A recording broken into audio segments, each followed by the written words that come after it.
Ramasar.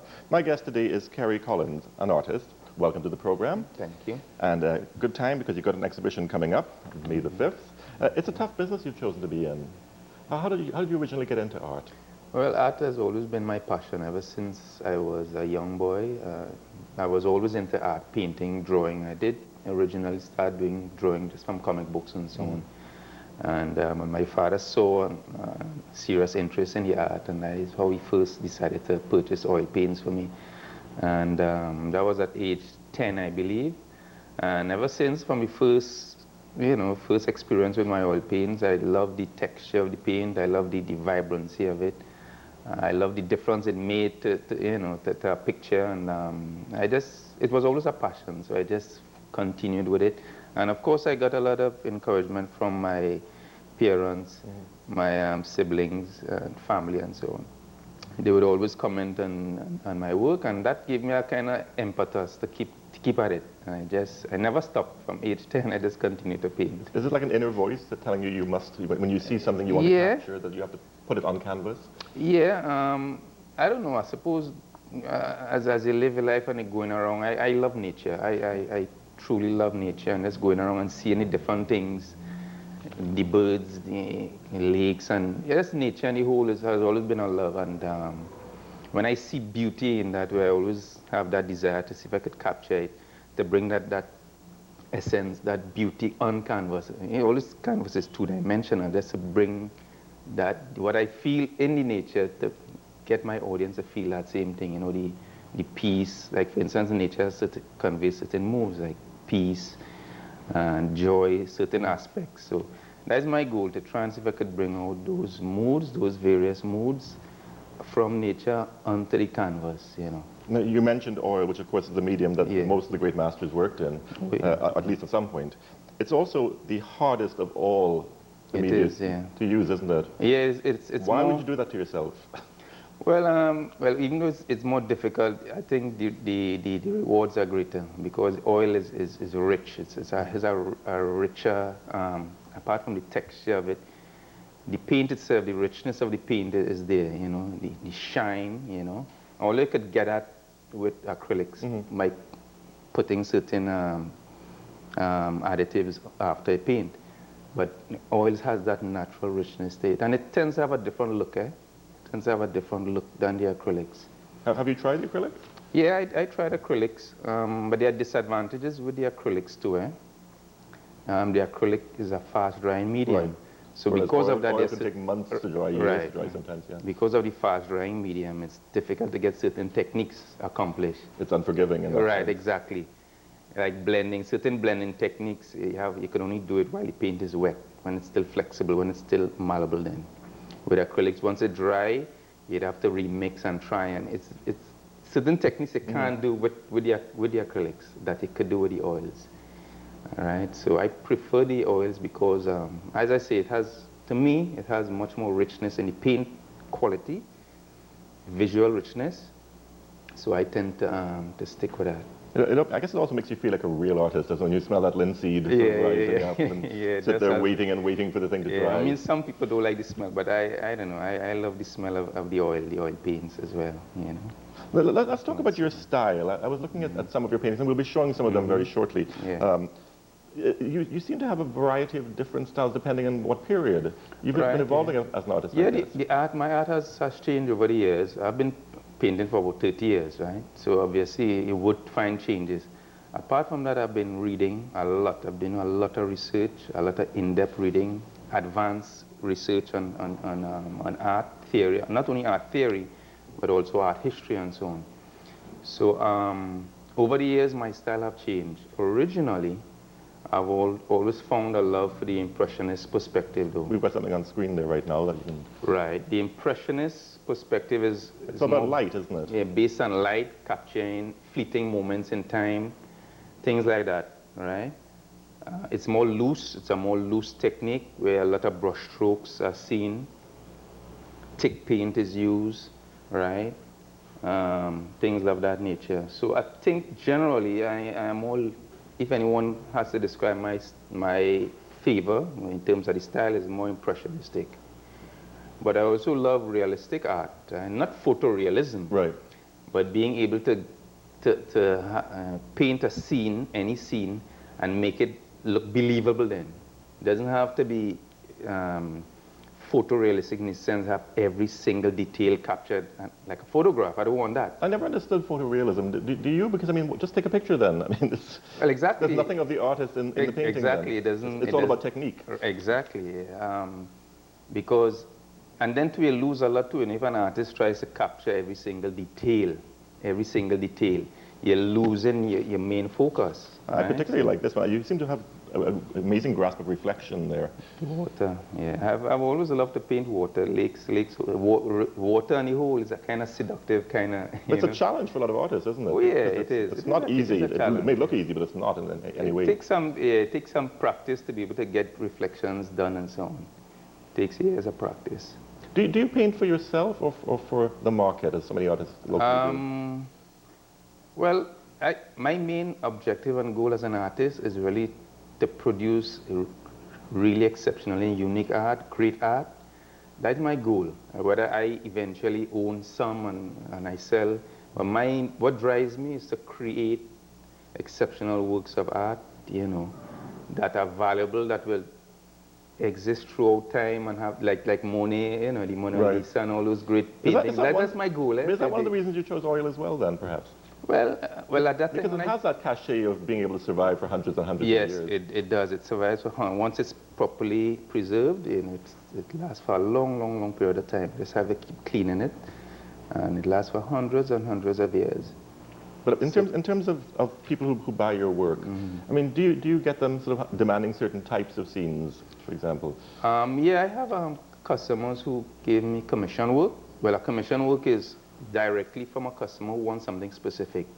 And I've done work like that. And actually recently I found a lot of enjoyment in doing that kind of work, right? Because they would make certain demands. Right. And I have to try now and use what they give me and try and get an artistic concept out of that. Because what they exactly tell me, I can't just do exactly what they tell me. I have to put it in sort of an artistic context. Because it has your name written on the bottom, doesn't it? Exactly. Right. I'm accountable. You have to live with it afterwards. It has to be something that would last then. It has to be something universal. Even though they want it for them, they might just want a river scene or whatever with certain things. But for me, I will have to try and change that around so that it will still have a unique value in itself.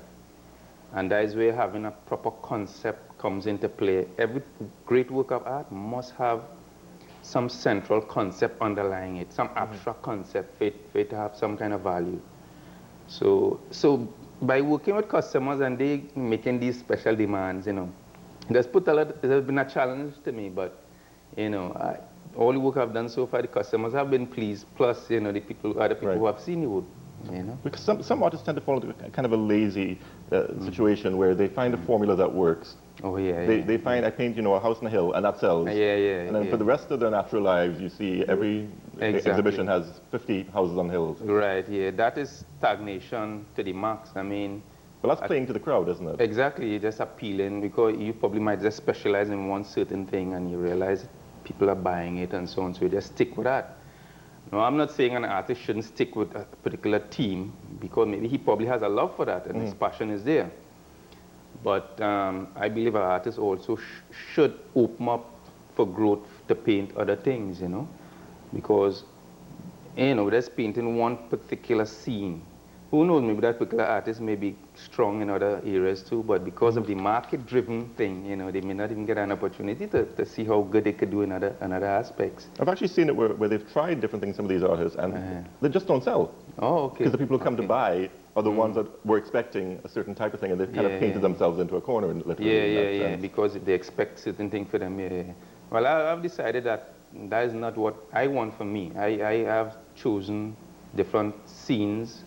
You know, I've done still life, I've done seascapes, we saw there. Seascapes, you know, I've done figure work and portraits, you know. Which is the hardest for you? The portraits definitely is the most difficult because when you're dealing with a human face, you know, it's not just about copying the eyes and the nose to get exact. Put one there. Right, it's not just about that, it's about getting the essence of the person. And you're using a play of light to capture that soul. Right. As well, light is a big part of effective art. You know, if you don't have strong light, you know, your work will look dull. So you must have that interplay with light and shadow, all right? Are these lessons you learned over the years? Yeah, over the years, as I've said, I've purchased a lot of advanced books. I've also done some courses online, internet. Through the internet, I've bought 2 advanced courses over the internet. But most of my stuff has been through reading masters who have written their work. This book I have here is one example. From reading from them, they would have passed on what they have learned and their secrets and so on. Right? And some of these things I don't think you probably would learn in a university. And I've spent a lot of time reading those masters, what they experience, what they have, figured out through practice, because they're sharing it. And I've learned a lot of different things. Because art is not really about technique. And that's one thing I used to tell myself, if you have all the techniques perfect, it will be a success. But then you're a technician. Right, exactly. Right. It's not about technique. It's more subtle than that. It's about taste, developing right taste, right? And having a right idea about what you want to capture in your art. Right? You must have a strong idea that will last then, that people would always be able to sense and feel from your work. It's not just about, okay, painting this tree and this river and that is it, you know what I mean? Right. Art is much more than that, and I've learned from reading, and from my own meditation too, I have come to realize that that is true. Because I've done some work that I didn't find any fault in the technique, but somehow it doesn't satisfy, Right. I too have experienced that, and I will ask myself, well, why? And there it is, these guys are saying the same thing. Art is so much more than just the physical, You have to do with the senses and what the artist, his ideas, what he wants to capture on canvas that will last, It's spiritual in a way, isn't it? In a sense, it's spiritual in a sense, yeah. Yeah, do exactly. you travel a lot? And when you do you run to the art galleries the first thing? Yeah, I do travel a lot, but every time I do travel, I've been to the U.S. a couple of times. I've been to Manhattan, where they have the Metropolitan Museum of Art. I've been there once, and that has been a great experience for me because I have Rembrandt and I have Van Gogh work, and seeing those work, live, really see a total difference in terms of just looking from a book. And that has inspired me a lot, seeing those old masters, in their live work. Has been great inspiration. Well, I guess as an artist, you can't look at a work of art through a normal eyes as I would you? I mean, you're looking at every little aspect of it, and how do they capture this? Exactly. I'm looking at light and shadow, what colors they use in the shadow, so that the light would appear more strong, because it's all about appearance. Remember, all an artist has is just the physical paint, to deal with. It's impossible to create an effect like the sun, for instance, to paint that. When I say it's impossible, remember we're only dealing with physical paint. So what an artist has to do is to create the illusions, illusions of a sun blazing in its glory. And the way we do that is by understanding color, how it relates to one another, how you contrast and complement the colors, how you, the interplay with all these things, with color, shapes, edges, all these things. Once you understand how they interrelate, then you know how to create these illusions, because all you have to deal with is just physical paint. So that is the task of an artist, to create those type of illusions. Well, it always amazed me that you create great works of beauty as an artist, and yet it's one of the messiest jobs I've ever seen, having been around a few artists. Usually covered from head to toe in pigment. Yeah. It's a messy job. You need to have a lot of rags, turpentine, especially with oil, because you need turpentine to clean your brushes, to keep your brushes clean and so on. It is messy, but once you love it, you tend to overlook that. Well, you can almost be a kid for the rest of your life that way, can't you? You've been painting since 1974. Obviously, you've undergone changes and artists over that time. You've learned different techniques. When you look back at your earlier work now, do you cringe, or do you think, well, that was me then? No, actually, just recently I saw one of my early works. The lovely local scene we had there showing of Dancing the Coco, I believe. Yeah, I saw a recent work of mine that I had painted when I think I was only about 13 or 14, and I given it to a neighbor. Because he had called me and he wanted to show me something. I said, well, I'll show you one of my paintings. I said, one of my paintings. I couldn't even remember I had painted that.